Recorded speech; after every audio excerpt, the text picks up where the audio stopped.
balok. Jadi kalau beton 1 kemarin itu kita belajar struktur lentur murni dan geser. Jadi lentur murni, plat dan balok itu disebut dengan lentur murni. Nah, lentur murni. Kemudian pada balok kita belajar gesernya. Nah, gitu ya kemarin itu. Nah, coba kita review satu persatu.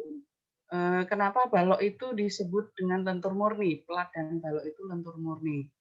Itu dimulai dari gaya dalam yang timbul pada balok dan plat. Coba kalau pada balok itu saya mulai dulu bebannya. Coba beban-beban yang bekerja pada balok itu beban matinya apa saja? Pada gedung ya, pada gedung. Beban matinya apa saja? Coba amati gedung di sekitarmu. Beban yang mati yang bekerja pada gedung apa saja? Apa saja? Plat. Plat. Terus? Kolom. Ayo, yang bekerja pada balok berat beban mati. Tulangan, Bu. Tembok. Berat sendiri balok. Berat sendiri balok. Dua ada termasuk tulangannya. Terus di atas Tembok. balok ada apa? Plat. Dinding, Kalau kolom itu bukan membebani balok ya, justru balok membebani kolom. Iya. Justru balok membebani kolom. Jadi beban yang berasal dari balok disalurkan ke kolom. Oke, ulangi. Berat sendiri balok. Terus apa lagi? Di atas balok ada apa? Plat. Terus di atas plat ada apa?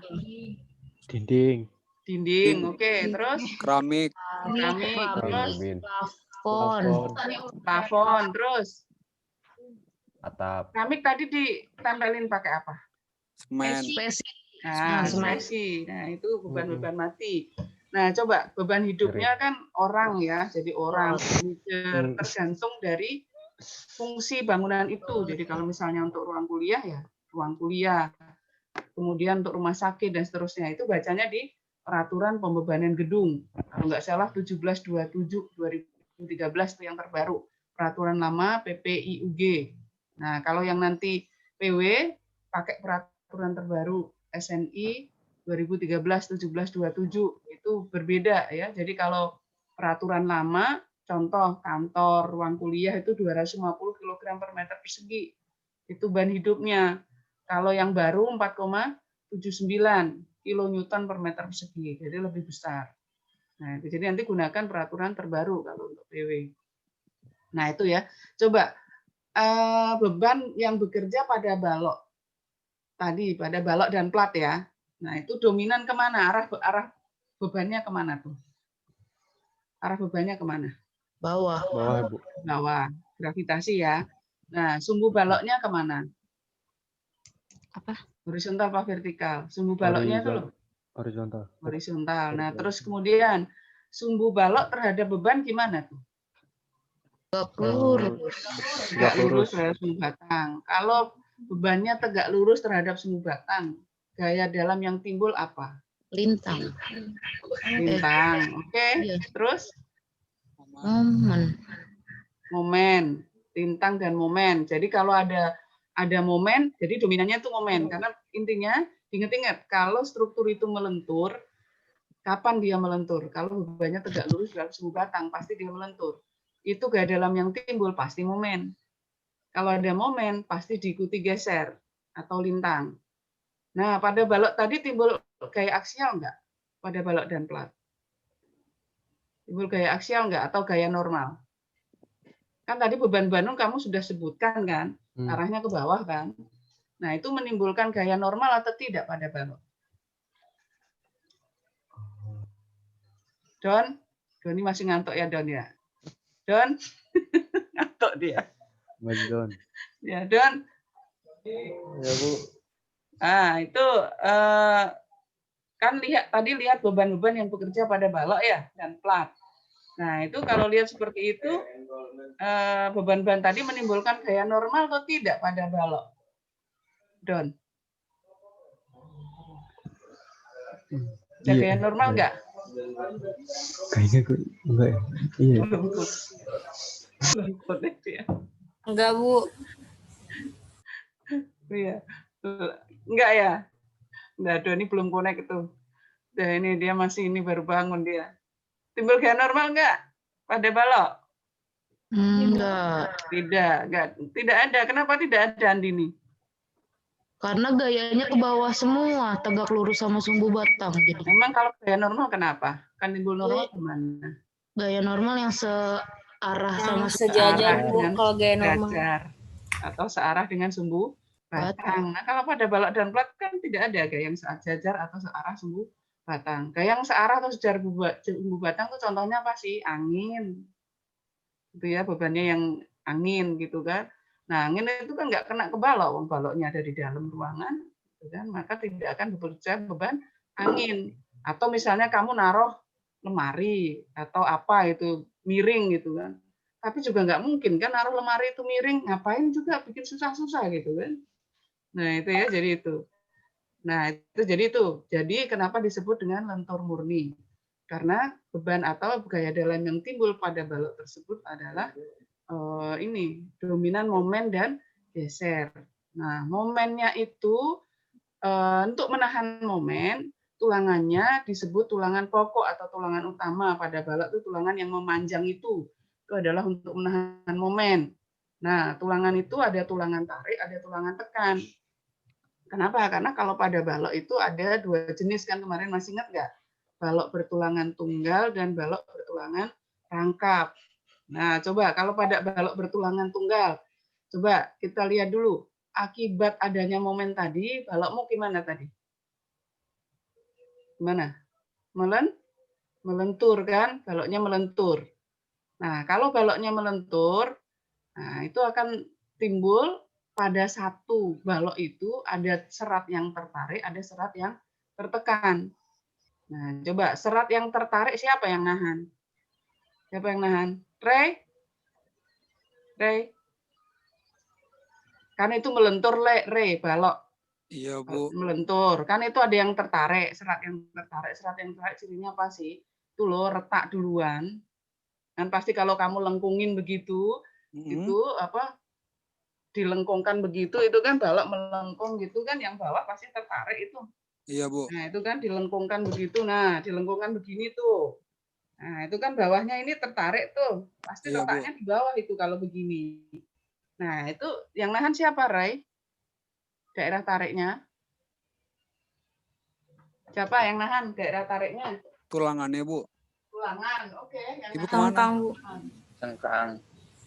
Daerah tarik yang nahan tulangan. Jadi setiap ada daerah tarik, cirinya apa? Retak. Duluan. Jadi selalu kalau ada daerah tarik yang nahan adalah tulangan. Nah, pada tulangan tunggal, daerah tariknya, tulangannya hanya jenisnya hanya satu, tulangan tarik saja. Nah, tadi kan ada melentur begitu ya. Ada serat yang tertarik, ada serat yang tertekan. Serat yang tertarik yang nahan tulangan tarik. Serat yang tertekan yang nahan beton. Karena beton tidak mampu menahan tarik. Jadi, Oh iya. Iya, karena kan getas kan beton itu. Beton sangat getas sehingga tidak mampu menahan tarik. Pada saat perhitungan tariknya diabaikan. Sehingga seluruh gaya tarik yang menahan adalah tulangan. Nah, itu seluruh gaya tarik yang menahan tulangan. Jadi di mana ada daerah tarik, di situ pasang tulangan. Kalau mektek di mana menunjukkan daerah tarik bidang momen? Gambar bidang momenmu itu ada di atas apa di bawah? Kan ada garis tuh. Kalau bidang momennya ada di bawah, itu berarti daerah tariknya ada di bawah. Bidang momennya di atas, berarti daerah tariknya di atas. Kalau bidang momennya di bawah, berarti tulangan letakkan di bawah. Bidang momennya ada di atas, tulangan letakkan di atas. Nah, itu seperti itu. Ya, jadi, nah kalau ada momen positif, ada momen negatif. Dikatakan momen harus paham dulu nih, karena untuk beton dan baja itu saya ini harus penekannya paham dulu momen dan gaya dalam lah gitu ya, dan perilakunya. Coba dikatakan momen positif itu kapan? Momen positif. Momen positif itu apa? Momen positif. Coba sekarang gini, balok, sendi dan roll. Saya bebani ke bawah, bukan merata. Bentuk bidang momennya kira-kira bagaimana? Itu bidang momennya ditaruh di bawah apa di atas? Kalau ini sendiri kalau di bawah. Semuanya di bawah ya. Bentuknya gimana? Bentuknya gimana? Ingat nggak? Positif. Parabola Oh, kalau parabola. belum rata kan? Ya. Nah, itu momennya positif atau momen negatif? Positif. Momen positif. Kenapa disebut momen positif? Senyum. Kenapa? Kenapa disebut momen positif? Rafdi tahu Rafdi? Saat Kenapa bawah disebut momen tertarik, positif? Kenapa? saat bawah tertarik, serata tertekan. Oke. Karena daerah tariknya ada di Di bawah. Jadi ingat-ingat. Kalau momen positif itu daerah tariknya ada di bawah. Sehingga tulangan tariknya letakkan di bawah. Kalau momen negatif berarti daerah tariknya ada di atas. Bidang momennya ada di atas. Sehingga apa? Tulangan letakkan di atas. Nah, contohnya apa? Kalau ini cantilever. Cantilever begitu ya. Cantilever kalau dibebani dia akan melengkung begitu kan? Melengkung ke bawah. Yang serat yang tertarik adalah yang serat atas. Nah, maka itu disebut momennya, keadalannya momennya momen negatif, daerah tariknya ada di atas, maka tulangannya letakkan di atas, perbanyak tulangan yang daerah atas. Nah, itu seperti itu. Sampai sini paham? Naruh tulangan. Jadi nanti kalau di lapangan jangan sampai salah meletakkan tulangan karena berbahaya. Nah, jadi yang harusnya ditahan oleh tulangan nggak kamu pasang tulangan, ambruk nanti. Ya, jadi nanti rubuh strukturnya. Nah, itu seperti itu. Karena nanti patah betonnya kalau tidak salah naruh tulangan. Nah, itu ya. Jadi kalau pada tulangan tunggal itu daerah tarik tadi akibat momen kan melentur tadi. Ada daerah yang tertarik, ada daerah yang tertekan. Kalau pada balok tulangan tunggal, daerah yang tertarik ditahan oleh tulangan tarik. Yang tertekan ditahan oleh beton sendirian. Nah, itu berarti tulangan tunggal. Jenisnya hanya satu tulangannya, tarik saja. Begitu. Jadi jenisnya tulangannya hanya satu, tulangan tarik saja. Nah, gitu. Jadi yang daerah tekannya ditahan oleh beton sendirian. Nah, gitu. Nah, ada balok bertulangan rangkap. Bedanya apa? Nah, kalau pada tulangan tunggal tadi dia tidak kuat memikul beban, misalnya overload gitu ya, tidak kuat memikul beban, memikul momen tadi dia tidak kuat, maka solusinya adalah memperbesar dimensi atau menggunakan tulangan rangkap. Kalau memperbesar dimensi, itu boleh nggak? Saya nggak mau gunakan tulangan rangkap. Nah, boleh-boleh saja, tetapi menjadi boros, ya, menjadi boros. Kenapa? Karena kalau dimensi yang terlalu besar, maka yang terjadi adalah betonnya susut. Akibatnya apa kalau betonnya susut? Retak sebelum dibebani. Nah, itu seperti itu. Terus kemudian kalau untuk daerah gempa, di daerah gempanya tinggi, di Indonesia itu yang tidak ada gempa, gempanya sangat kecil hanya di Kalimantan. Yang lainnya gempanya besar. Ini ya, daerah gempa semua yang lainnya itu. Hanya Kalimantan yang gempanya kecil. Artinya pada saat ada gempa tidak boleh digunakan balok bertulangan tunggal. Kenapa begitu? Karena pada saat gempa terjadi, itu kan bergetar ya, bergetar. Gempa itu kan bergetar. Nah, pada saat bergetar kalau saya didorong ke kanan, didorong ke kiri, itu kan bergetar seperti itu kalau diperlambat. Nah, itu akan menyebabkan apa? Bidang momennya berbalik arah. Momennya berbalik arah. Kalau akibat gravitasi misalnya bidang momennya momen negatif positif, maka pada saat terjadi gempa bisa berbalik menjadi momen negatif. Nah, untuk mengantisipasi momen berbalik arah tadi harus dipasang tulangan rangkap pada baloknya. Nah, itu pun harus ada nanti detailing. Ini nanti semester ini kan dapat gempa ya. Nanti detailingnya akan diajarkan. Nggak tahu gempanya Bu Anis atau Pak Yanuar? Pak Yanuar. Yanuar. Nanti terangkan Pak Yanuar ya.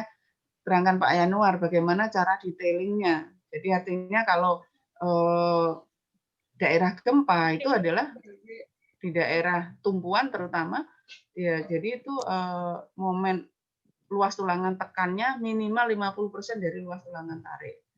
Nah, itu seperti itu. Jadi pada balok bertulangan rangkap artinya daerah tarik yang menahan adalah tulangan tarik. Daerah tekan yang menahan adalah beton dibantu tulangan tekan. Nah, makanya pada balok bertulangan rangkap itu jenis tulangannya ada dua, tulangan tarik dan tulangan tekan. Nah, karena daerah tekannya betonnya tadi dibantu oleh tulangan, sehingga apa? Sehingga dimensi baloknya bisa menjadi lebih kecil karena tadi betonnya dibantu oleh tulangan. Nah, itu adalah balok bertulangan rangkap. Jadi yang menahan momen tadi mana? Kalau balok itu kan ada sengkang, ada tulangan yang memanjang. Nah, kalau yang menahan momen itu adalah yang yang tulangan memanjang. Kalau momennya negatif berarti ditaruh di atas. Kalau momennya positif ditaruh di bawah. Nah, itu diletakkan di bawah. Nah, itu adalah untuk yang menahan momen. Nah, itu adalah untuk struktur lentur. Nah, coba balok dikatakan kuat. Kalau kapan? Kapan balok dikatakan kuat? Kamu kalau mendesain itu, balok dikatakan kuat kapan? Under reinforce. Itu keruntuhan ya, under reinforce. Ya, kalau terjadi keruntuhan harus bersifat under reinforce. Nah, jadi di dalam desain balok itu ada 2 syarat. Yang pertama, baloknya harus kuat. Yang kedua, kalau terjadi keruntuhan, jadi kalau mendesain itu pasti harus kamu desain kuat dulu. Nah, dijaga-jaga. Kalau terjadi ternyata sudah kamu desain kuat, ternyata overload, misalnya ada beban tiba-tiba gitu ya, dan tiba-tiba yang sulit kita prediksi, maka akan runtuh kan baloknya itu. Nah, boleh terjadi keruntuhan, tapi runtuhnya harus under reinforce. Under reinforce. Nah, itu. Jadi under reinforce itu apa sih? Jadi runtuh yang diawali oleh lelehnya tulangan. Sedangkan betonnya masih kuat. Nah, itu seperti itu. Kenapa kok seperti itu under reinforce? Karena kalau terjadi keruntuhan, runtuhnya tidak tiba-tiba kalau under reinforce itu.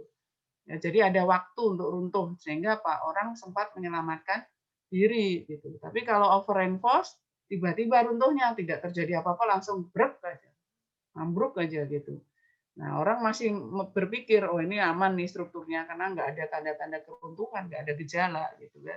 Sudah masih aman-aman saja, tahu-tahu rubuh gitu kan. Berbahaya itu kalau over reinforce atau balance. Jadi runtuhnya tiba-tiba. Kalau under reinforce, pada saat dia terjadi overload, maka balok itu akan melendut. Melendutnya besar sekali, kemudian banyak terjadi retak di daerah, terutama di daerah momen maksimum. Kalau itu ya tengah bentang lah gitu. Biasanya momen maksimum ada di tengah bentang. Nah, itu seperti itu. Sehingga kalau Anda melihat balok itu sudah dalam kondisi seperti itu, pasti kan ini ya apa? Sudah warning gitu, nggak berani membebani. Nah, itu artinya runtuhnya tidak tiba-tiba, ada gejala keruntuhan sehingga harus under reinforce kita desain seperti itu. Itu pada balok maupun plat sama karena sama-sama struktur lentur. Nah, sekarang coba dikatakan tadi syaratnya ada 2, satu harus kuat, yang kedua harus under reinforce. Nah, dikatakan kuat apa cirinya kalau kamu mendesain? Duktil. Duktil itu tadi ini keruntuhannya under reinforce tadi. Coba kamu kalau mendesain tuh gimana tuh? Gaya dalamnya apa? Gaya dalamnya tadi apa? Pada balok untuk menahan lentur tadi gaya dalamnya apa? Gaya dalamnya apa tadi yang menimbulkan lentur? Momen kan? Nah, berarti itu kekuatan itu kekuatan itu sebentar saya ini dulu. Kekuatan itu ini saya ini dulu deh. Kekuatan itu jadi syarat desain, bentar. Syarat desain balok ya. Syarat desain balok ini sudah semester lalu saya ulangi aja, saya review kembali. Syarat desain balok. Balok. Jadi yang pertama itu adalah harus kuat. Harus kuat kan? Cirinya kuat tuh gimana? Gaya dalamnya apa tadi? Momen. Jadi M ini dari mana? Mektek. Jadi MU. Harus gimana? Lebih kecil. MU lebih kecil sama dengan MN. P Reduksi. MN. Ya kan? Oke. Itu baloknya akan kuat kalau MU lebih kecil sama dengan PMN. Nah, sekarang MU sendiri apa? MU sendiri 1,2 rumusnya MDL. apa? 1,2 MDL plus 1,6 MLL. Ditambah 1,6 MLL. Oke, 1,2 momen akibat deadload ditambah 1,6 momen akibat live load. Ini kalau deadload dan live load saja. Kalau ada gempa nanti beda ya. Nah, ininya ya. Buka di SNI-nya. Kalau ada gempa itu tidak 1,2, 1,6. Nah, gitu ya. Oke, itu Ini didapat dari mana? Bidang apa? Momen. Bidang momen. MACTEC ya, hasil analisa struktur. Sadin. MACTEC, ini saya tulis MACTEC gitu ya. Biar kamu ini MACTEC. Oke, terus Pi-nya berapa kalau untuk struktur lentur? 0,8. Oke, 0,8. Berarti masih ingat. Siapa nih? Brian ya? Brian ya? Ya, ini aja ya. Ya, Bu, Brian, Bu. Iya. Pi-nya 0,8 ya. Ini 0,8. Ini untuk apa? Lentur. Ingat, ini adalah lentur, ini SNI 2841, SNI 2841. Ini 2002. Kalau 2019 itu Pi-nya untuk lentur 0,9. Nah, ini ada peraturan terbaru ya. Ini 0,9, ini SNI 2019. Nah, itu SNI 2019. Nah, MN ini jadi kalau ada kata N-nya itu adalah momen nominal. Artinya apa? Momen nominal itu artinya kekuatan. Momen nominal. Kekuatan artinya kekuatan balok untuk memikul MU. Rumusnya gimana? Buka bukumu lagi. AS kali FY. AS kali FY. Oke, AS kali FY. FY Dalam kali kurung Bagi 2. D min A A per 2. A per 2. Ini untuk tulangan tunggal. Ini untuk balok tulangan tunggal. Kalau rangkap 0,85. A-nya itu apa? Masih ingat ya? A-nya, A nanti buka lagi rumusnya, A kecil ya. A kecil itu tinggi blok tegangan beton. A itu AS kali FY dibagi 0,85 kali F aksen C kali D. Nah, itu. AS kali FY per 0,85 F aksen C kali B.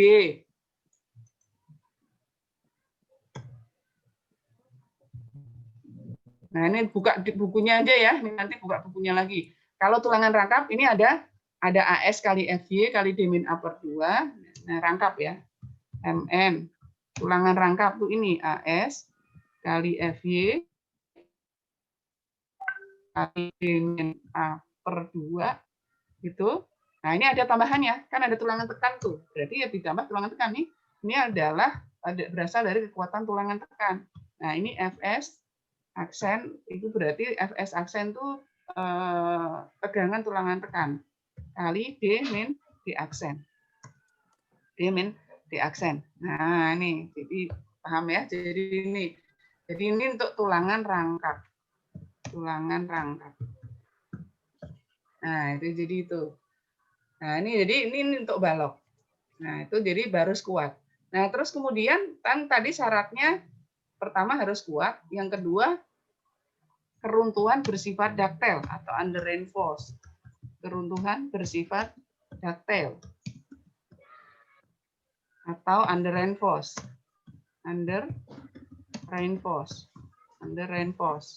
Nah, gitu.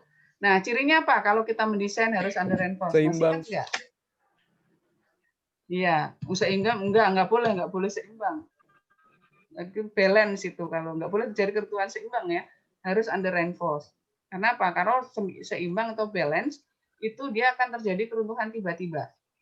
Masih ingat nggak gimana rumusnya? Kalau dikatakan bahwa Romin lebih kecil dari romek. Romin di antara jadi rho-nya harus lebih kecil, lebih besar dari romin, lebih kecil dari romak. Nah, itu. Jadi nanti dibuka lagi bukunya. Ya, jadi rho-nya harus lebih kecil dari romak, lebih besar dari romin. Nah, berapa rumusnya? Nah, masih ingat nggak rho-nya? Rho pada balok itu adalah per B kali D. S per B kali D. Nah, itu kalau pada balok. Nanti kalau pada kolom sedikit berbeda ya rho-nya. Nah, itu jadi nanti dibuka lagi. Jadi intinya balok itu Nah, nanti rumus-rumusnya bagaimana langkahnya, buka catatannya. Yang penting paham dulu gaya dalamnya, terus kemudian kamu gambar. Jadi yang menahan momen adalah tulangan yang memanjang. Tulangan tarik, tulangan tekan, itu yang menahan momen. Yang menahan geser, nah sekarang geser. Kalau pada plat, itu, balok dulu deh. Kalau yang menahan geser, itu berarti tulangannya namanya sengkang. Sengkang ya, tulangan gesernya. Jadi yang menahan pada balok, yang menahan geser itu adalah beton dibantu tulangan geser. Nah, tulangan geser pada balok itu sengkang. Nah, itu tulangan geser pada balok itu sengkang. Nah, itu. Jadi, nah bagaimana cara menghitungnya? Rumus-rumusnya lihat di ini apa? Lihat di buku catatannya. Jadi kalau pada geser selalu VUV itu simbol geser. Kalau ada U-nya didapat dari bidang. Kalau geser ya berarti bidang geser atau bidang lintang, gitu ya. Nah, simbol geser itu V. VU berarti ya 1,2 V dead load plus 1,6 V live load, itu kalau beban yang bekerja dead load dan live load saja. Nah, nanti kalau sudah mendesain gempa berarti ada dead load, ada live load, ada gempa. Nah, mau ini lagi deh. Nah, itu ya, jadi itu. Nah, kalau pada plat itu ada dua jenis. Ada plat satu arah, ada plat dua arah. Dia juga sama, lentur murni plat itu. Nah, lentur murni juga. Cuman kalau pada plat, gesernya kecil. Geser pada plat itu kecil, sehingga mampu ditahan oleh beton sendirian. Sehingga satu, pada plat tidak bisa memasang sengkang. Susah kan dia luasan plat itu. Jadi makanya geser ditahan sendirian oleh beton. Karena susah masang sengkang pada plat. Nah, gitu ya. Jadi kalau pada plat, geser seluruhnya ditahan oleh beton. Tuh, terus kemudian plat itu ada dua jenis. Ada plat satu arah, ada plat dua arah. Nah, gitu. Nah, plat satu arah itu artinya apa? Momen yang bekerja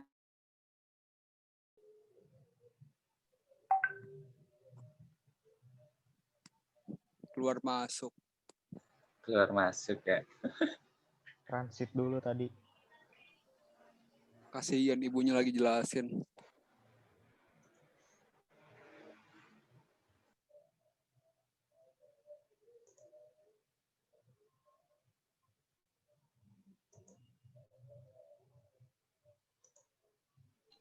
Lanjut, Bu. ya, oke.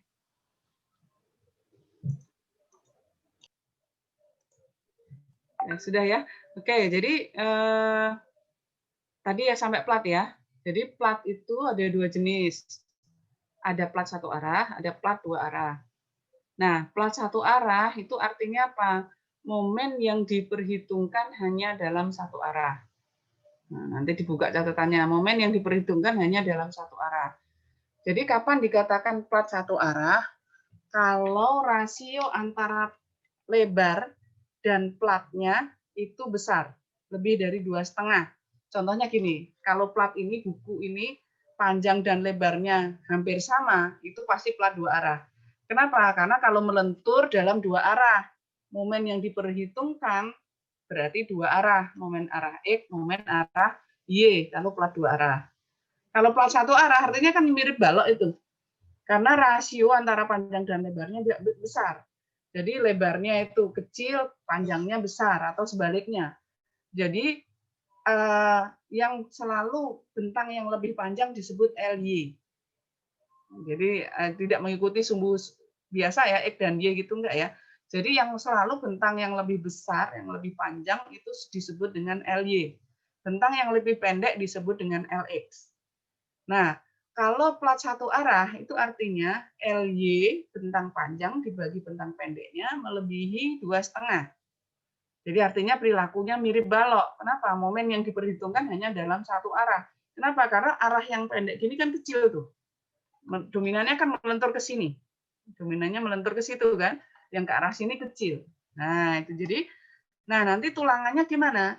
Tulangannya kalau ingat-ingat kalau pada plat satu arah atau disebut apa ya, plat satu arah itu one way plate, one way slab. Ya, jadi plat satu arah, one way itu satu arah berarti. Nah, biasanya kalau plat satu arah itu banyak untuk jembatan, itu plat satu arah. Kalau gedung rata-rata plat 2 arah, biasanya kalau plat 1 arahnya letaknya ada di balkon atau teras gitu ya. Jadi itu kan teras biasanya kan sempit gitu, tapi memanjang. Nah, itu biasanya itu balkon. Untuk plat 1 arah biasanya kalau gedung. Nah, plat 1 arah itu tulangan pokoknya yang menahan momen itu ya hanya satu. Jadi momen yang menahan momen hanya satu. Nah, yang menahan momen ditaruh di mana? Jangan kamu taruh arah yang panjang. Kalau yang menahan momen karena dia melunturkan ke sini, yang nahan yang ke arah pendek, yang ke arah pendek, ya, yang ke arah pendek begini tulangannya. Nah, naruhnya itu dari tulangan pokok, tulangan utama dulu kamu taruh gini ke sana. Nah, sini. Nah, arah pendek pasang duluan karena itu yang menahan momen. Nah, arah ke sana sebenarnya secara teoritis arah yang ke arah panjang begini secara teoritis tidak butuh tulangan. Nah, tidak butuh tulangan karena momennya kan hanya satu arah seperti balok. Tetapi kalau pada plat, untuk menghindari susut, karena plat itu kan pasti betonnya volumenya besar. Karena dia luasan, kemudian pasti volumenya besar. Maka harus dipasang namanya tulangan susut, atau tulangan suhu, atau tulangan bagi.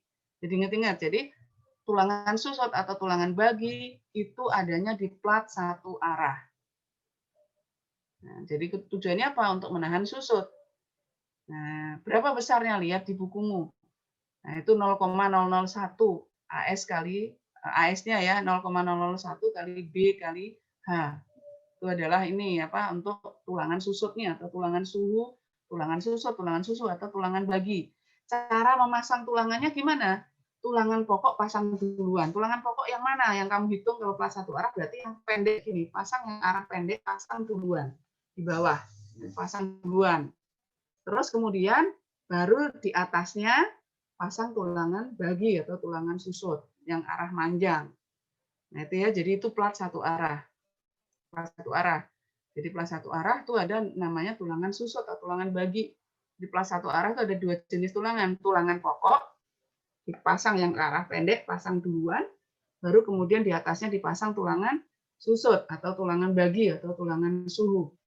Nah itu plat satu arah. Nah, kalau balok platmu ini nanti kan dicor monolit dengan balok ditumpu, jadi pelimpahan beban kan itu beban pertama elemen struktur yang teratas itu kan plat. Platnya numpu ke balok, balok numpu ke kolom, kolom numpu ke pondasi kan begitu. Pondasi disalurkan ke tanah. Nah, kalau pada plat itu numpu ke balok, sistem tumpuannya gimana? Platnya dicor secara monolit dengan balok, menyatu kan.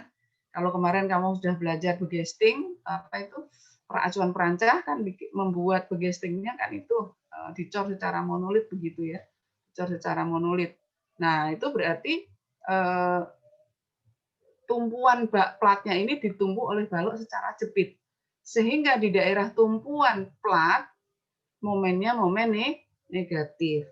Sehingga di daerah tumpuan yang dekat balok, maka tulangannya letakkan di atas. Cara masangnya gimana? Tetap yang atas ini pasang duluan dulu nih, pasang di sini dulu. Yang ini apa? Yang arah pendek pasang duluan, baru atasnya pasang yang ke arah memanjang. Nah, itu. Kalau plat kemarin biasanya dibengkok ya, dibengkokkan seperti itu tulangannya. Nah, itu untuk plat satu arah. Nah, sekarang plat dua arah. Plat dua arah itu kapan? Kalau LY per LX-nya kurang dari 2,5. Artinya apa? Panjang dan lebar platnya hampir sama, gitu, hampir sama. Jadi artinya apa? Momennya tidak bisa kita pilih, semuanya dominan. Momen arah X, momen arah Y.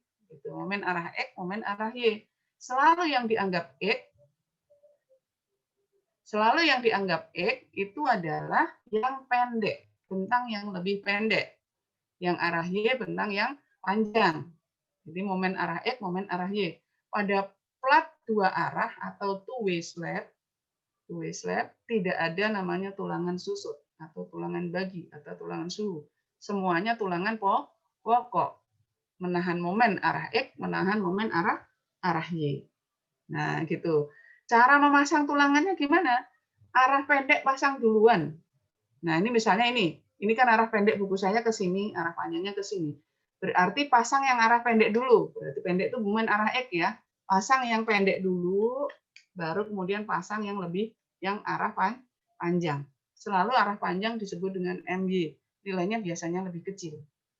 Nah, MX biasanya yang dominan, arah pendek. Jadi cara masang tulangannya, pasang yang pendek dulu, baru kemudian pasang yang panjang. Kalau di daerah tumpuan berarti sama, pasang yang arah pendek dulu, tapi tulangannya di atas. Baru kemudian pasang lebih panjang. Biasanya pengalaman saya selama mengajar, saya tuh udah mengajar dari 9 7. Nah, dia breakout lagi dah. Gangguan lagi, Bu.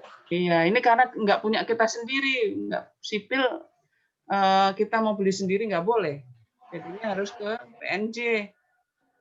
Ya, jadinya ya begini nih. Jadi harus terpusat ininya ya. Jadi kemarin waktu bulan pertama itu stabil banget karena kita ini sendiri ya, langganan sendiri. Cuman karena sekarang ditangani oleh pusat dasi ya. Kalau dulu Pusdatin ditanganin semua sana, jadinya kita tidak bisa ini sendiri. Biar apa sih emang, Bu? Rame-rame Evaluasi nih, Bu.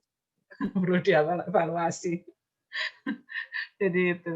Ya jadi ya sabar aja lah. Ya memang kayak begini. Nah itu ya. Jadi tadi ya nanti coba saya tunjukkan foto ininya. Foto penulangan plat.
Oke ya, coba saya tunjukkan penulangan plat 2 arah.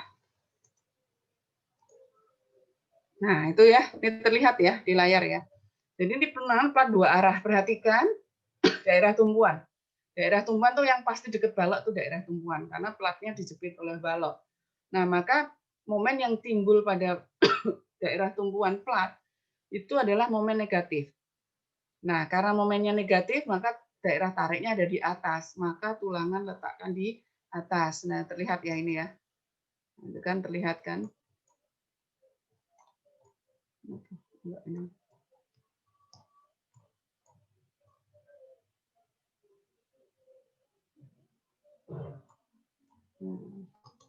Nah itu ya terlihat ya itu. Nah saya perbesar bisa nggak nih perbesar. Nah itu ya. Jadi ini perhatikan. Nah ini di daerah yang ini ya, itu di daerah ini tulangannya diperbanyak yang atas. Sebentar.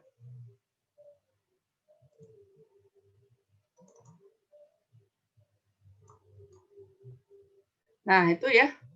Kenapa susah digeser ya? Ntar saya ini dulu, saya stop screen. Ini dulu. Nah ini ya. Ini.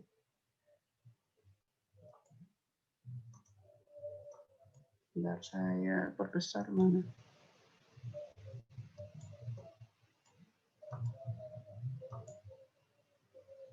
Nah itu ya. Ini. Nah ini terlihat ini ya. Nah ini di sini di daerah tumpuan itu terlihat di dekat-dekat ini, di dekat apa itu tumpuan di dekat balok itu tulangannya diletakkan di atas. Sebentar, kok jelek sih foto gambarnya. Ntar saya ini dulu deh, saya cariin gambar yang dekat. Gambar yang dekat.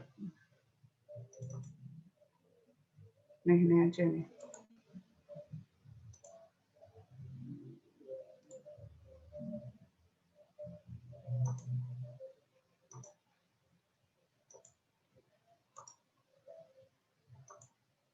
Nah, ini agak kelihatan agak ini besar ya.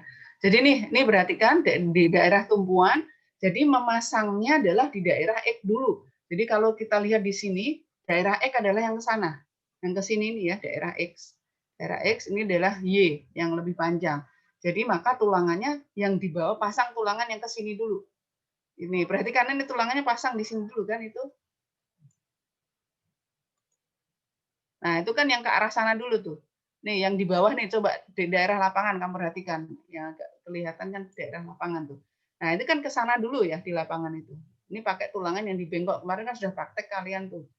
Nah, itu seperti ini. Jadi ini pasang yang arah X dulu. Bawah dulu, baru atasnya yang Y, arah ke sana. Jadi itu masang tulangannya. Jadi nanti kalau di lapangan, mengawasi sebagai pengawas lapangan atau pelaksana tidak bisa naruh gitu ya. Jadi karena agak ruwet itu kalau plat itu penulangan plat. Jadi daerah tumpuan letakkan tulangannya di atas, kemudian daerah lapangan letakkan di bawah. Jadi sehingga seperti ini. Nah, ini adalah untuk plat dua arah. Nah, itu biasanya kemarin kan sudah saya kasih contoh cara menggambarnya ya. Jadi cara menggambarnya ada kalau pakai segitiga, ada garis segitiganya di bawah, itu berarti tulangannya di atas. Hadapnya ke atas, segitiganya hadapnya ke atas, berarti tulangannya di atas. Segitiga hadapnya ke bawah, berarti tulangannya di bawah. Nah, itu seperti itu. Kalau ada coretannya 1, berarti pasang duluan. Coretannya 2, berarti pasang setelah yang 1. Gitu ya. Jadi itu. Nah, ini adalah penulangan plat. Oke. Nah, itu untuk plat. Oke, jadi itu untuk balok dan plat review saya, review kita beton 1. Jadi pada intinya itu seperti itu ya. Jadi nanti rumus-rumusnya bagaimana? Tinggal Anda cari, buka bukunya lagi bisa. Yang penting kamu paham prinsipnya. Prinsipnya tidak boleh salah naruh tulangan. Dimana daerah tarik, di situ harus dipasang tulangan. Nah, oke, kalau pada kolom bagaimana? Kalau pada kolom, nah, ini ya bedanya balok dengan kolom. Tadi kan beton 1 itu struktur lentur murni, balok dan plat. Nah, sekarang kita akan belajar kolom. Nah, itu teorinya kolom. Ya. Nah, itu kolom dengan beban konsentris. Bentar, pendahuluan. Salah nih share-nya. Ini pendahuluan dulu nih. Bentar.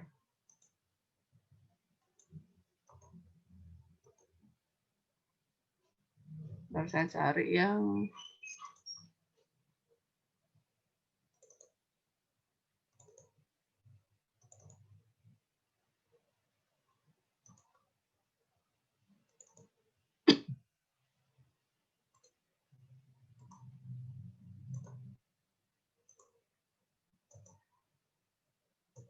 nah, ini ya. Jadi nanti ini akan kita pelajari di beton 2. Kemarin beton 1 sudah, intinya lentur murni dan geser. Nah, itu akan belajar jenis-jenis kolom dan perilaku struktur.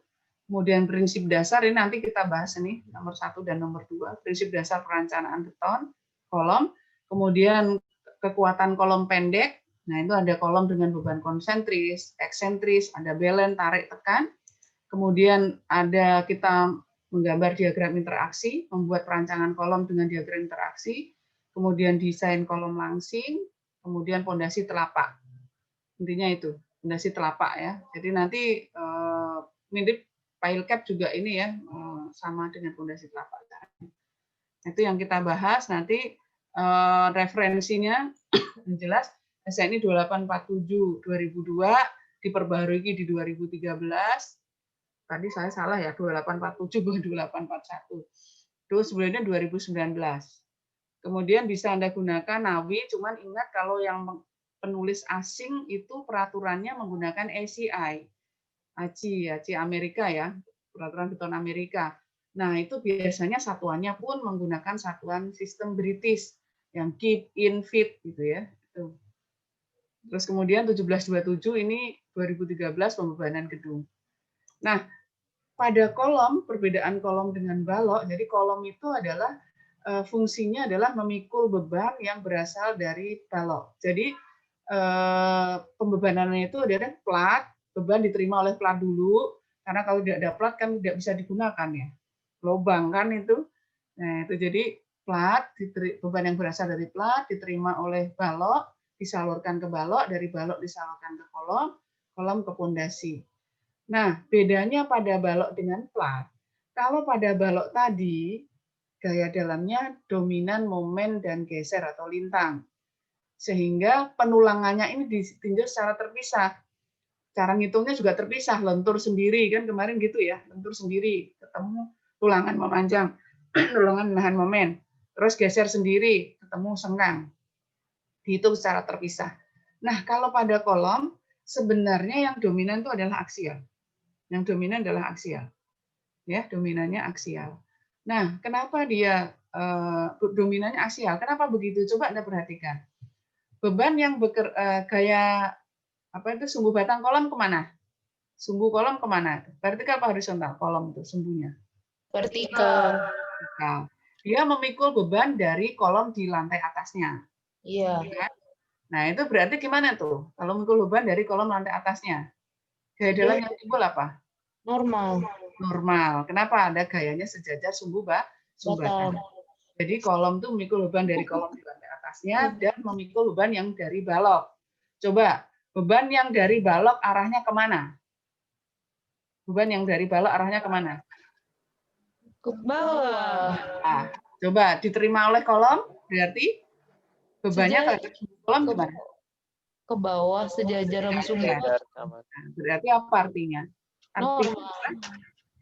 kolom itu dominan memikul beban atau gaya normal atau aksial. Nah, kenapa timbul momen? Nah, kenapa timbul momen? Coba sekarang kalau kamu perhatikan. Nih, perhatikan ya, ini kolom lantai 1. Kolom lantai 1. Memikul beban dari kolom lantai 2 begini. Memikul beban dari kolom lantai 2 begini. Kelihatan nggak? Nah, memikul beban dari kolom lantai 2 begitu kan? Nah, ini pasti normal. Timbul momen nggak kalau begini tuh? Nah, timbul momen nggak? Kolom lantai 1 ini timbul momen nggak? Timbul momen nggak pada kolomnya? Enggak sih. Timbul momen nggak? Nah, saya stop screen aja. Nih, begini nih. Tadi gimana? Nah, ini kolom lantai 1 nih. Iya. Ini kolom lantai 2. Nah, pada kolom lantai 1 timbul momen nggak? Kan pasti ini gaya dalamnya aksial atau normal kan?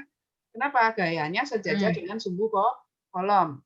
Nah, sekarang timbul momen nggak pada kolom lantai 1 ini? Enggak. Tidak. Yang timbul hanya aksial saja. Oke, yang timbul hanya aksial saja. Nggak ada momen pada kolomnya. Nggak ada yang tegak lurus dan sumbu batang. Gitu kan? Nah, sekarang kan ini kolom lantai 1. Kolom lantai 1 kan memikul beban dari balok ke sana kan? Ada baloknya ke sana kan? Nah, sumbu beban pada balok itu ada di mana? Apakah tepat di sumbu kolom seperti kolom lantai 2? Pusat bebannya itu loh pada balok. Ada di mana? Pasti ada di sebelah sini kan? Ya enggak? Miring gitu ya? Ada di sebelah sini gitu kan? Pasti sumbu, ini kan balok ke sana tuh. Pusat bebannya kan enggak pas di sini. Pasti ada di sini kan? Kalau baloknya panjang kan pasti ada di situ tuh. Nah, berarti kalau pada kolom nih timbul momen atau tidak akibat dari beban dari balok? Timbul momen enggak? Timbul momen enggak? Satu, ini dulu. Ini timbul momen enggak? Timbul momen enggak ini?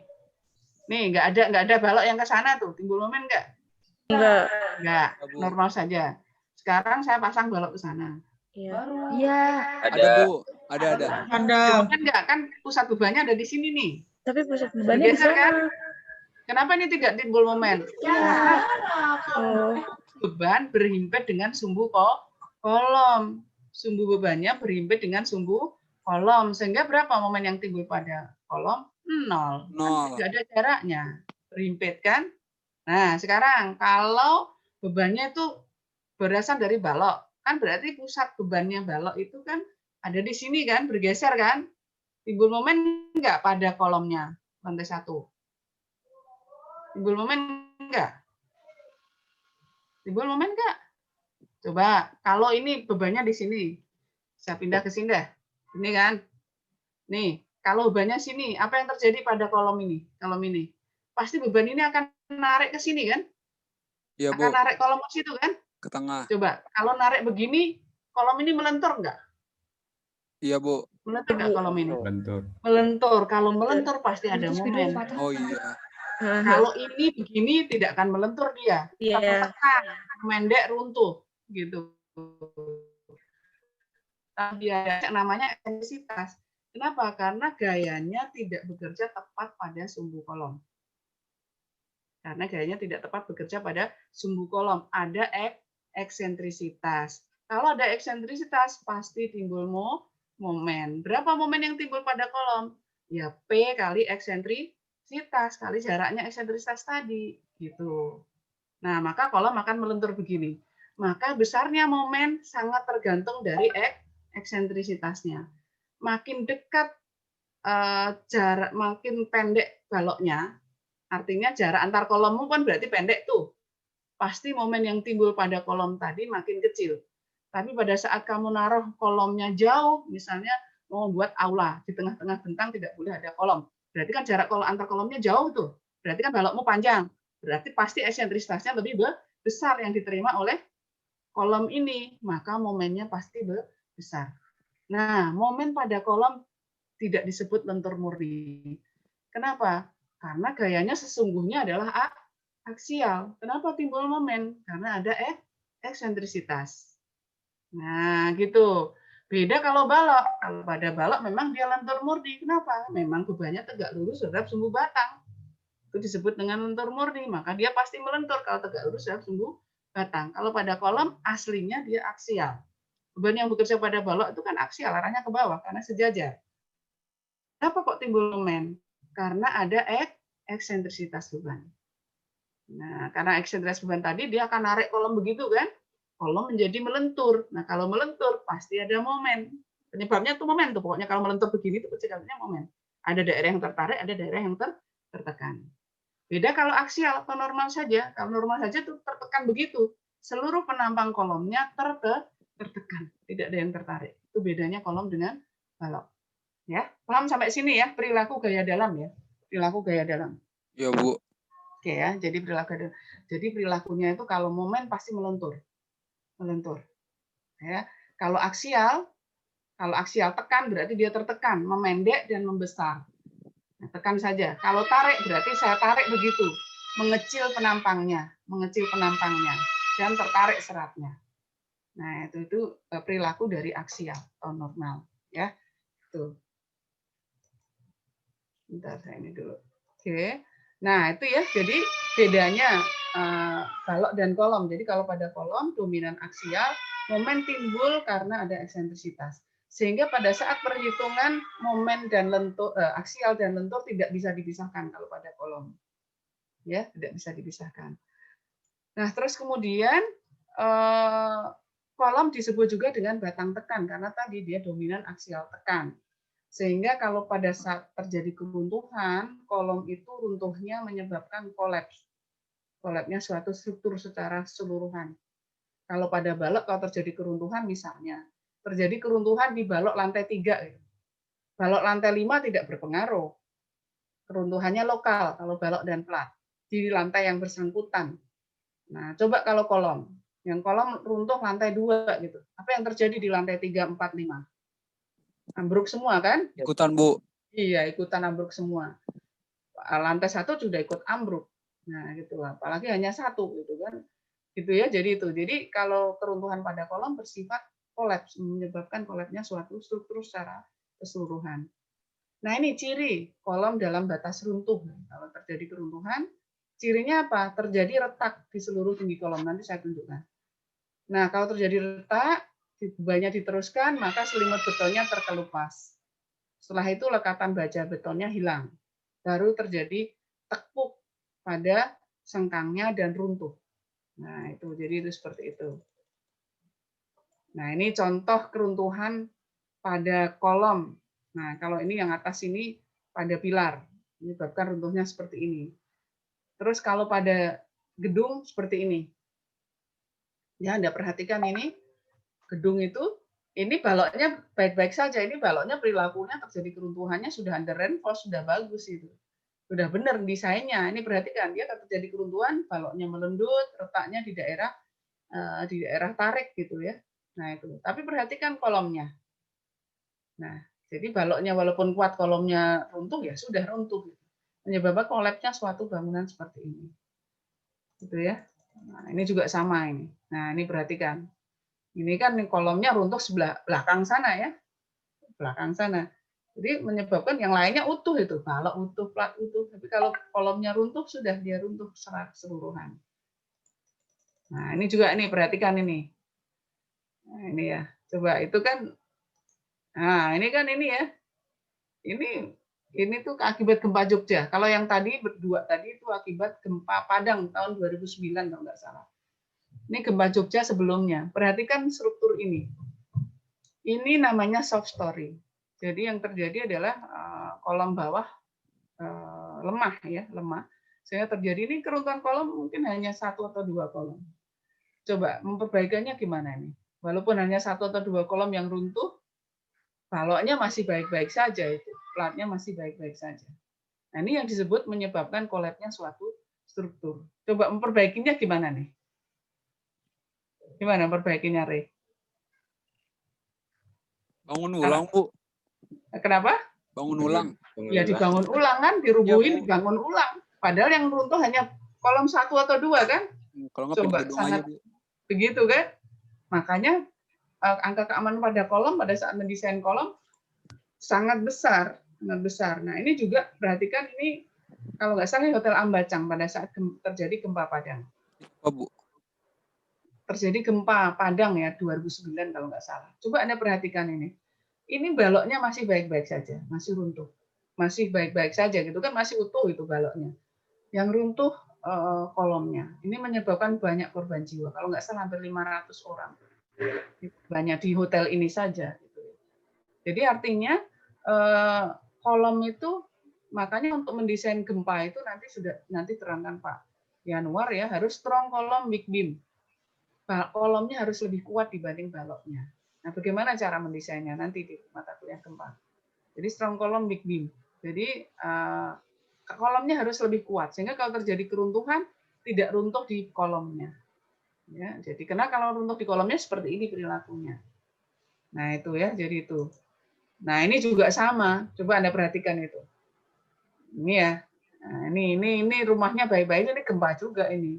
Kalau gedung itu atau struktur itu kalau hanya menahan beban gravitasi, hidup mati, beban dead load, live load itu sudah sangat banyak angka keamanannya. Kenapa? Lebih mudah diprediksi dead load dan live load itu. Beda dengan gempa. Beda dengan gempa itu gempa sulit diprediksi, itu kita tidak tahu gempa yang datang itu seberapa besar. Nah, sehingga yang Anda perhatikan di sini ini juga karena kolomnya itu. Nah, ini kenapa bangunan yang beton ini justru runtuh, yang sebelah sini warung itu kan nggak runtuh kan itu? Nggak runtuh. Kenapa? Karena beban gempa itu adalah massa kali gravitasi. Artinya apa? Semakin berat bangunannya, maka beban gempa yang masuk ke struktur makin besar. Nah, ini bangunan beton itu kan massanya pasti lebih besar dibanding ini. Nah, jadi kena ini runtuh. Satu itu. Kemudian kalau bangunan bertingkat, pasti fondasinya itu dijepit kaku dengan tanah. Kaku dengan tanah. Sehingga pada saat terjadi getaran, tanahnya bergetar. Karena dijepit kaku, ya struktur atas ikut bergetar kan? Ya kalau tidak kuat ya runtuh itu. Tapi kalau ini sebelah sini, karena ini bangunannya ringan, maka fondasinya dia menggunakan modelnya sendi. Contohnya apa? Fondasi umpa atau fondasi batu kali. Itu kan dia tidak secara kaku, sehingga pada saat hubungan antara fondasi dan struktur atas itu tidak dibuat kaku, ya modelnya sendi. Sehingga apa? Sehingga kalau terjadi getaran, tanahnya bergetar karena dia tidak menyatu dengan tanah gitu ya, tidak menyatu dengan fondasi, maka getaran yang ditimbulkan oleh struktur atas menjadi lebih kecil gitu. Sehingga apa? Ya lebih kuat, lebih ini karena beban gempa yang masuk sedikit gitu. Getarannya sedikit gitu. Maka tidak rubuh gitu. Nah, itu ya tadi itu perilaku kolom. Nah, kemudian ini jenis kolom. Jenis kolom. Mama ngajak dulu. Nih ya, jadi nih ya jenis-jenis kolom. Nah, kalau dilihat bentuknya, berdasarkan bentuknya, kolom itu ini bentuk sengkang ya, bentuk sengkang. Jadi kalau mendesain nanti lihat bentuk sengkangnya. Kalau bentuk sengkangnya segi 4 atau bujur sangkar, maka didesain kolom segi 4. Kadang-kadang sengkangnya segi 4, setelah di finishing kolomnya menjadi bulat gitu kan. Banyak itu seperti itu. Nah, itu jadi itu seperti itu. Nah, kalau mendesain nanti harus dilihat sengkangnya, bentuk sengkangnya persegi atau spiral gitu. Walaupun nanti hasil akhirnya itu sengkangnya persegi di finishing menjadi bulat, itu berarti tetap desain kolom segi 4. Karena sengkangnya segi 4 atau persegi. Nah, kalau kolom spiral itu sengkangnya adalah spiral. Memang bulat sengkangnya. Hasil akhirnya juga bulat.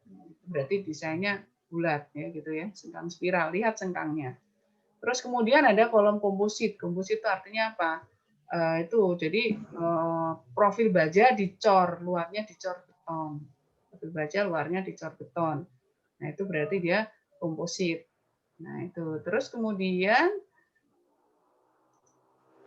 kenapa kok berbeda antara sengkang yang spiral dengan sengkang yang persegi? Karena kalau terjadi keruntuhan, terutama pada saat terjadi gempa, maka kalau kolom dengan sengkang persegi itu yang merah. Begitu dia tidak kuat, runtuh tiba-tiba. Terus kemudian pada saat dia kolom bentuknya spiral itu ya, jadi pada saat terjadi keruntuhan sifatnya mirip tulangan, jadi tidak tiba-tiba runtuh. Nah, ini ada waktu untuk sempat menyelamatkan diri. Maka nanti angka keamanannya pasti jauh lebih besar yang sengkang persegi. Nah, itu ya, jadi itu. Nah, terus kemudian itu tadi berdasarkan bentuknya, bentuk sengkangnya. Nah, sekarang berdasarkan beban. Ada kolom yang dibebani secara konsentris. Seperti tadi, kalau kolom di atasnya ada kolom begini. Nah, itu berarti gaya dalamnya aksial saja, tidak ada momen. Nah, itu jadi itu. Jadi beban konsentris nanti kita pelajari lebih lanjut. Kemudian ada beban eksentris. Eksentris itu berarti ada kolom uniaksial, ada biaksial. Uniaksial itu apa? Kalau kolomnya baloknya hanya satu arah, model 2 dimensi gitu ya. Model 2 dimensi hanya satu arah begini. Itu berarti dia kolom uniaksial. Artinya apa? Momen yang diperhitungkan hanya satu arah. Kalau biaksial berarti ada balok arah X, ada balok arah Y. Ini ada arah ke sana dan arah ke sini. Sehingga kolomnya nanti melentur ke sana dan ke arah X dan ke arah Y. Namanya biaksial. Kita pelajari lebih lanjut nanti ya. Nah, ini keruntuhan pada kolom itu bisa disebabkan karena gagalnya material, artinya kolom pendek. Ya memang betonnya tidak kuat, tulangnya tidak kuat, maka runtuh gitu. Terus ada yang tekuk, karena tertekuk. Terjadi pada kolom langsing atau kolom panjang. Kenapa? Sebenarnya betonnya masih kuat, tulangannya masih kuat, tapi tertekuk. Kolomnya yang kolom langsing panjang, gitu. Artinya apa? Dimensi kolom dengan panjang kolomnya rasionya besar. Ya. Nah, ini nanti kita pelajari lebih lanjut saja ini. Prinsipnya juga sama. Nah, ini faktor reduksi kolom. Nah, itu minim 0,65. Pi-nya itu kalau lentur kan tadi 0,8 kan. Nah, kalau kolom 0,65. Jadi reduksi kekuatannya 35% sendiri. Kenapa? Itu tadi kalau terjadi keruntuhan pada kolom, runtuhnya menyebabkan kolapsnya suatu struktur sehingga dibuat angka keamanannya jauh lebih tinggi. Nanti kita pelajari lebih lanjut. Nah, ini yang disebut under reinforced tuh, ini kan sudah pernah saya tunjukkan. Under reinforced, jadi kamu kalau melihat struktur bermasalah itu pasti gejalanya retak. Pasti gejalanya. Nah, kenali jenis retaknya. Kalau retaknya di tengah bentang, biasanya penyebabnya momen. Cirinya retak karena momen apa? Biasanya di tengah bentang letaknya, kemudian bentuk meretaknya seperti ini. Nih ya, membuka tegak lurus dan sumbu batang. Itu karena momen. Siapa tadi yang menahan momen? Tulangan memanjang. Oh, berarti tulangannya kurang. Gitu. Tulangan pokoknya kurang, yang memanjang. Kalau yang pinggir ini, tepi ini adalah karena geser. Cirinya apa? Biasanya retaknya bentuknya miring. Letaknya di mana? Di daerah tumpuan, dekat-dekat tumpuan. Kenapa begitu? Karena daerah geser maksimum ada di tumpuan, dekat tumpuan. Kenapa ini di tengah bentang? Karena momen maksimum ada di tengah bentang. Itu kenali gejala retak. Nah, itu ya, jadi itu. Break room lagi. Balik lagi. Balik lagi. Nanti saya tunjukkan ini ya, foto-foto apa itu? Kegagalan struktur.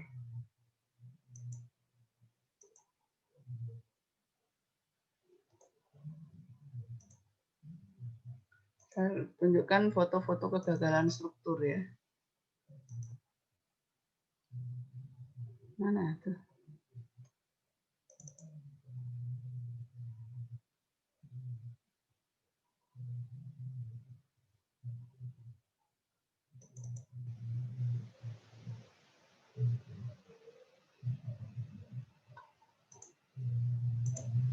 Masih itu ya? Bentar. Nggak tahu nih makin sering itu ya, makin sering kacau ini.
Masih ada yang nunggu ya?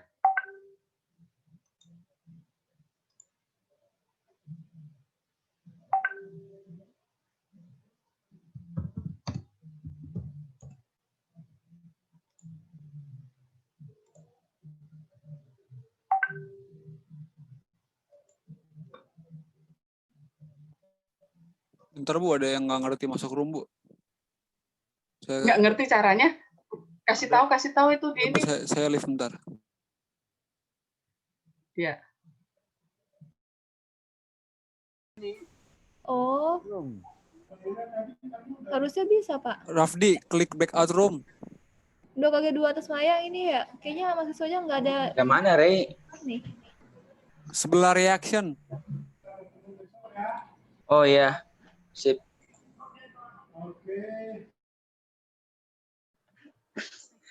Ayo Bu, udah Bu. Ya. Oke. Kudet, orangnya kudet Bu. Jadi ini kegagalan struktur ya. Ini saya contohkan. Jadi cirinya, jadi kalau terjadi retak karena geser, tadi kan sudah saya contohkan hasil penelitian ya, penelitian di lab itu tadi seperti itu, balok.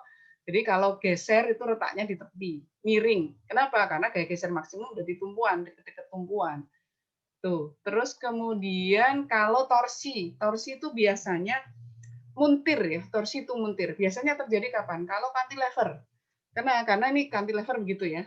Jadi ini dipuntir begitu. Nah, dipuntir kayak orang meras baju gitu ya. Muntir seperti itu. Nah, biasanya kalau balok ditumpu dua-duanya ini, ditumpu kolomnya ada dua seperti itu, tidak cantilever, torsinya kecil. Kenapa? Kalau mau muntir ditahan oleh satunya lagi gitu. Itu torsi. Nah, ini adalah retrofit gedung ya.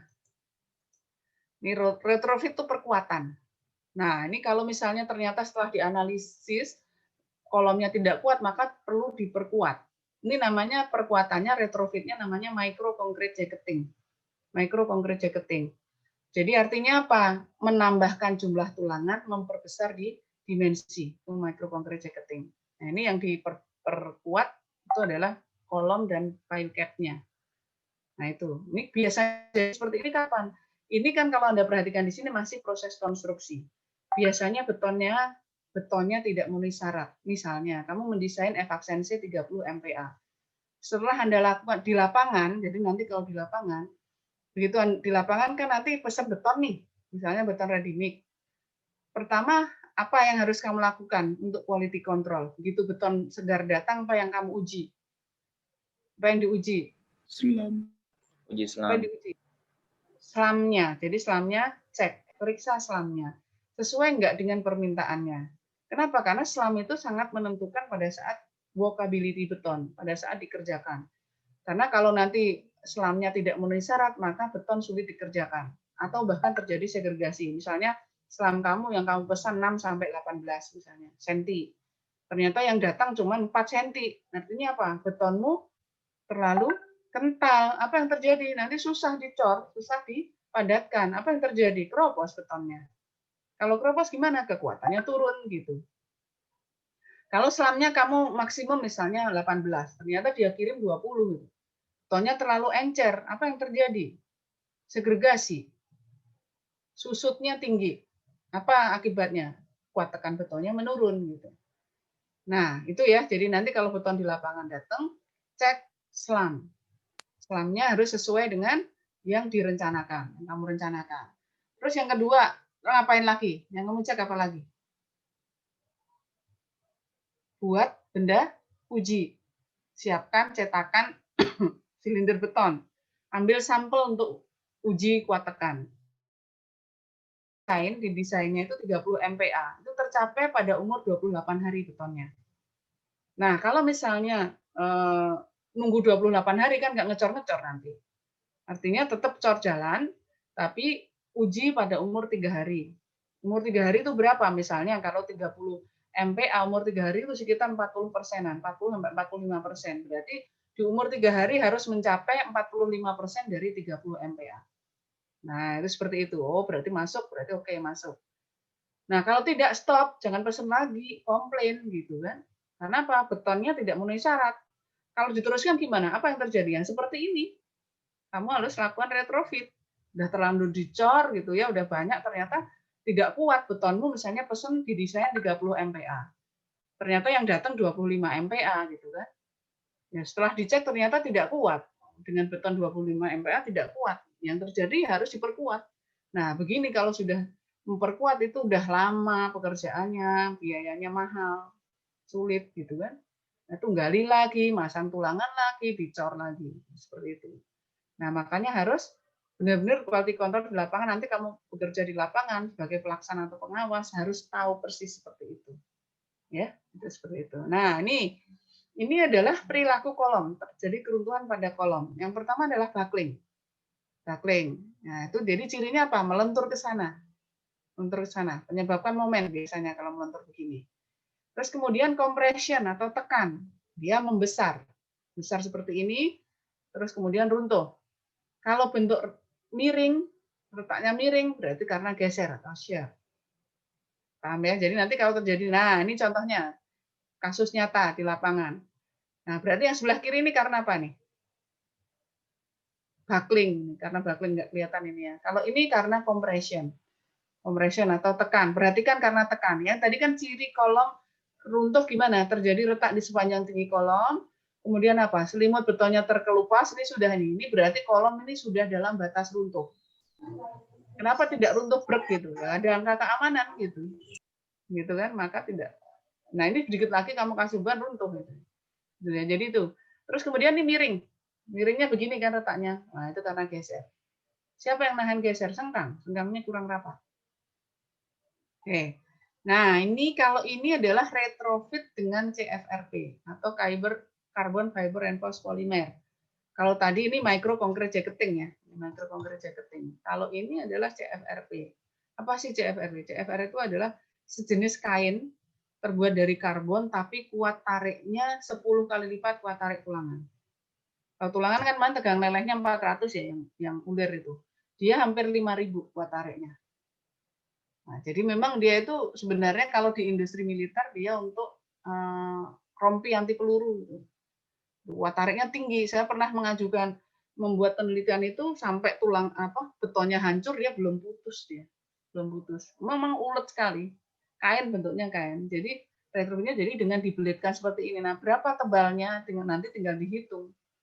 Biasanya kegagalannya karena debonding. Debonding itu lepas ya. Lemnya lepas. Harus orang yang ini ya pakar untuk ngelemnya sendiri, harus yang memang benar-benar kompeten untuk cara ngelemnya itu gitu ya. Jadi itu CFRP.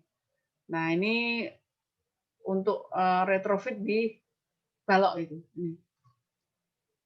Ini di kolom, retrofit di kolom micro concrete jacketing. Memperbesar.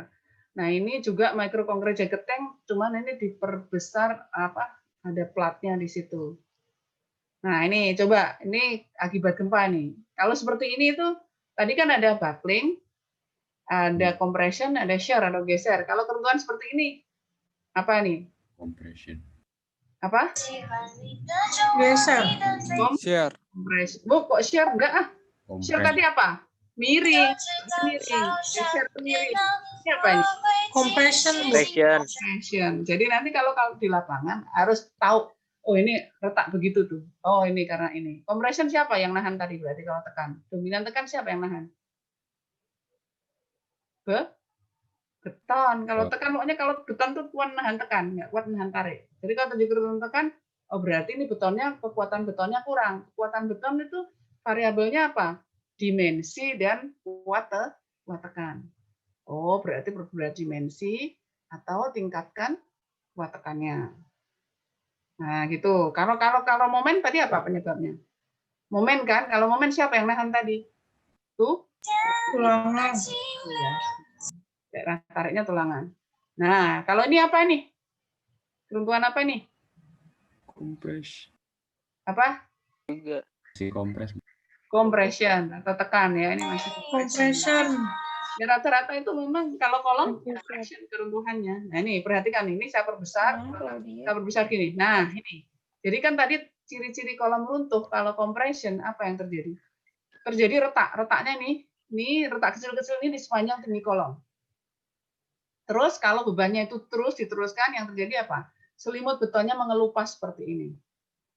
Setelah selimut betonnya mengelupas, apa yang terjadi? Lekatan beton dan tulangan hilang.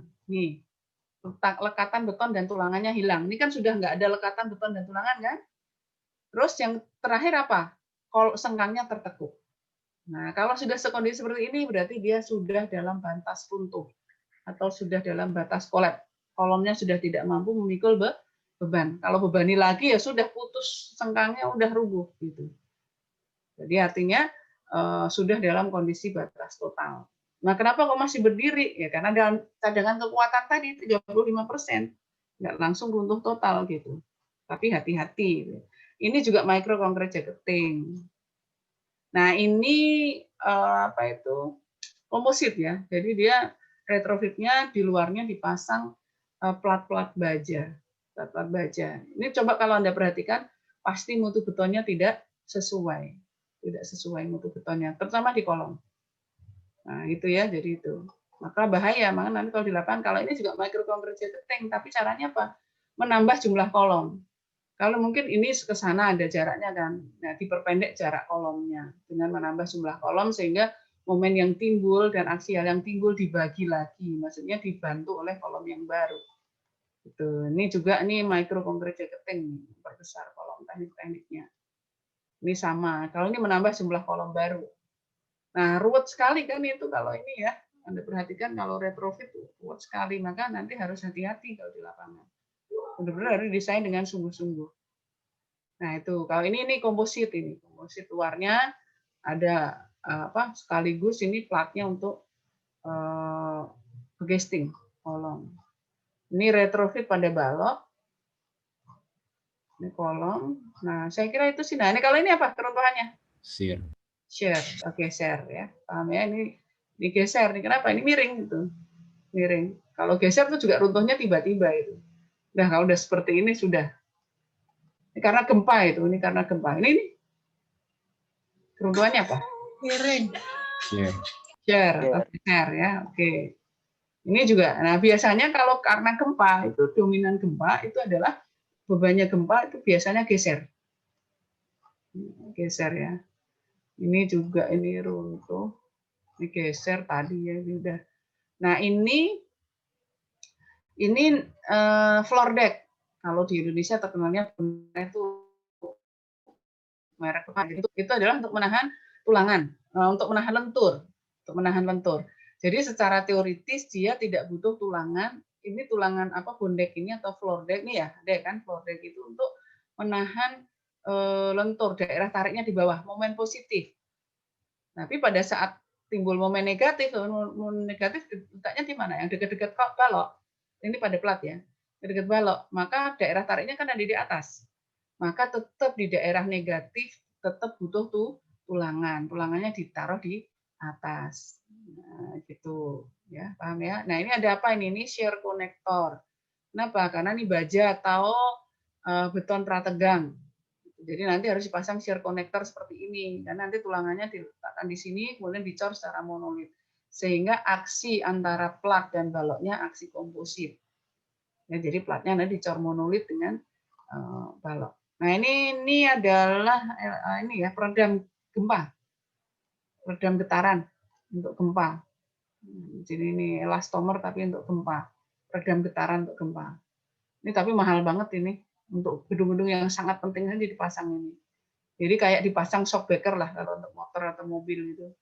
Sehingga getarannya yang sampai ke struktur atas itu kecil, diredam dulu. Jadi intinya itu gempa itu terjadi di mana kan? Tanah kan, terjadi pergeseran tanah. Kenapa banyak yang rubuh ya? Karena pondasinya menyatu, dijepit secara monolit kan dengan struktur atasnya, sehingga begitu tanahnya bergerak, pondasi ikut bergerak karena dia menyatu dengan struktur atasnya ikut gerak, getarannya juga besar. Nah, kalau ini enggak, diputus, getarannya kan ini kan, getarannya diredam di sini, sehingga getaran yang sampai ke struktur atas menjadi lebih kecil. Ini gedung-gedung di Jepang, baik beton maupun ini bentuknya. Ini Krakatau Steel sudah bisa membuat seperti ini, cuma mahal. Berapaan, Bu? Salah rumah sakit UI itu udah pakai ini. Nah, itu seperti itu ya. Nah, ini retrofit dengan CFRP. Nah, saya kira itu untuk materi hari ini. Mungkin ada pertanyaan? Ada pertanyaan? Cukup, Bu. Cukup? Ya, oke. Pas jam 10 saya mau ngajar lagi soalnya mau ke kampus. Saya kira itu ya. Nanti silahkan dikunjungi e-learning-nya. Minggu depan insya Allah kita ini lagi. Ketemu lagi ya. Bu, di learning itu cuma enroll doang, Bu, udah. Iya, enroll doang. Nanti di situ yang sudah enroll fee-nya kamu masukkan, nanti kamu akan di situ nanti namamu nanti sudah ada di situ. Berarti nggak ada absensi hadir gitu, Bu ya? Kayak Enggak, pokoknya kamu udah enroll metode terus kunjungi tiap ada mata kuliah. Jadi nanti kan masing-masing dosen pakai e-learning. Nah, iya, Bu ya. pada jam mata kuliah itu kamu kunjungi e-learning-nya. Oh. Nanti akan ke-record. Nah, Oke, Bu, buktinya oke. nanti kamu di ini, di apa itu screenshot seperti ini dosennya. Ya. Baik, Bu. Oke, saya kira itu ya materi saya share di e-learning. Ya, terima kasih. Sampai ketemu insya Allah minggu depan. Tetap jaga kesehatan ya. Nggak usah pergi-pergi dulu. Di rumah aja. Ya, saya kira itu. Assalamualaikum warahmatullahi wabarakatuh. Waalaikumsalam warahmatullahi wabarakatuh. Terima kasih, Bu. Makasih Bu. Ibunya keluar. Claudia lagu dari masuk mulu. Lu lihat dulu nih. Pendek kemana? Pendek kemana?